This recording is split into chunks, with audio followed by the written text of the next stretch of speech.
નમસ્કાર મિત્રો, હું આરસી પુરોહિત.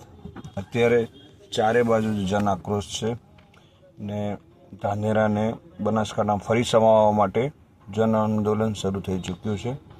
બસ મિત્રો, વધુમાં કહું છું કે શંકરભાઈ આપણા લોકલાડીલા નેતા છે ને શંકરભાઈ આપણા માટે ગૌરવ લેવાની વાત છે, કારણ કે એમનું જે બનાસ ડેરી જે આખા દુનિયામાં લંડન હોય કે અમેરિકા હોય કે દિલ્હી હોય કે અમદાવાદ હોય કે મુંબઈ, બધે એમને ચા પીવડાવે છે. આજે સંસદમાં જવાની પણ તૈયારી કરતા હશે. આજે પોતે વિધાનસભામાં સ્પીકર છે ને બનાસ બેંકના પણ ચેરમેન રહી ચૂક્યા છે. તો ને આજે બનાસ ડેરી એકદમ કુશળતાપૂર્વક ચલાવે છે. તો શંકરભાઈ સાહેબને એક નમ્ર વિનંતી કરું છું કે સાહેબ, અમારા તાલુકામાં સર્વે કરાવો, અમારા તાલુકામાં ધાનેરા તાલુકામાં સર્વે કરાવો.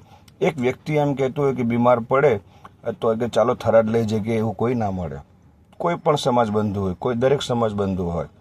પછી કોઈ પણ એમને પૂછો કે તમારો દીકરો ક્યાં ભણે છે, તમારો દીકરો ક્યાં ભણે છે એમ પૂછશો તો કે કોઈ એમ નહીં કહે સાહેબ કે હું થરાદ મારો દીકરો ભણે છે. બધા પાલનપુર, અમદાવાદ જ કે ગાંધીનગર જ કહેતા હોય છે.